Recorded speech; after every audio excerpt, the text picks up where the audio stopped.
Form fill up না করেই সরকারি চাকরিতে নিয়োগ।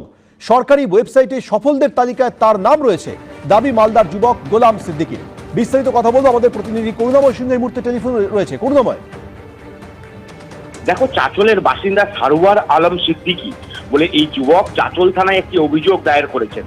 অভিযোগের পক্ষে তিনি যেটা জানিয়েছেন যে 2018 সালে ফুড সাব ইন্সপেক্টরের পদের জন্য যে পরীক্ষা হয়েছিল, পিএসসি যে পরীক্ষা নেয়, সেই ফর্ম ফিল আপ তিনি করেননি, পরীক্ষায় বসেননি, অথচ তার নাম রয়েছে ওয়েবসাইটে।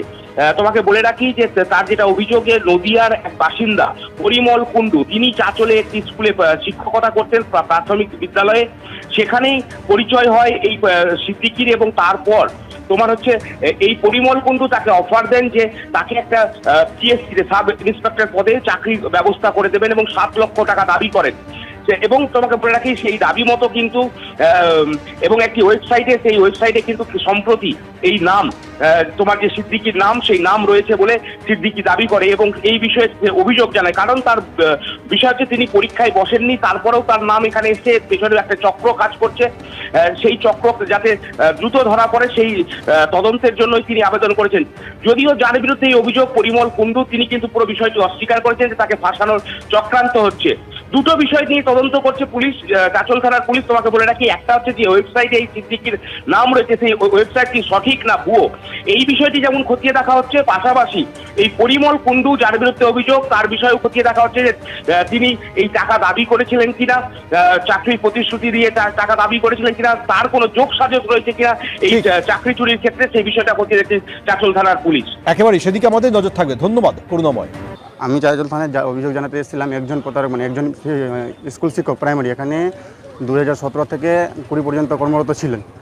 দিয়ে এবার আমাকে এখানে হঠাৎ করে একদিন মেসেজ করে যে একটা চাকরির খবর রয়েছে ফুড এসআইয়ে, 7 দিনের মধ্যে জয়েনিং করিয়ে দেবে, জয়েনিং করার পর টাকা নেবে, এরকম বিভিন্ন ধরনের প্রস্তাব দেয়।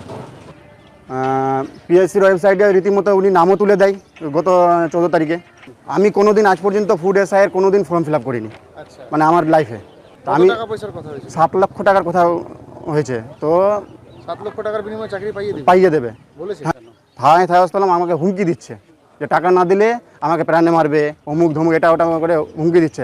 আরও দ্বারস্থ হলাম যে এই রকমের একটা পিএসসি ওয়েবসাইটে এত বড় জালিয়াতি কাজ কি করে হয়। বিহার ঝাড়খণ্ডের পর এবার প্রশ্নবাসের জাল মহারাষ্ট্রের নন্দের থেকে এটিএসের হাতে গ্রেফতার 2 শিক্ষক। এই 2 শিক্ষকের একজন লাতুর এবং অন্যজন সোলাপুরের জেলা পরিষদ স্কুলে কর্মরত ছিলেন। 2 শিক্ষকই লাতুরের নিজস্ব কোচিং সেন্টারে পড়ুয়াদের জেইই এবং নিটের প্রশিক্ষণ দিতেন। ধৃত শিক্ষকদের জিজ্ঞাসাবাদ করা হচ্ছে। এর আগে প্রশ্নবাস কাণ্ডে বিহার থেকে 13 জন এবং ঝাড়খণ্ডের দেওঘর থেকে 6 জনকে গ্রেপ্তার করা হয়।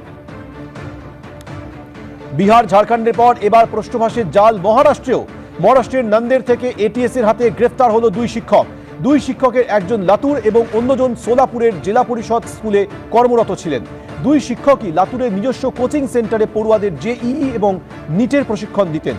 ধৃত শিক্ষকদের জিজ্ঞাসাবাদ করা হচ্ছে। এর আগে প্রশ্নবাস কাণ্ডে বিহার থেকে 13 জন এবং ঝাড়খণ্ডের দেওঘর থেকে 6 জনকে গ্রেপ্তার করা হয়।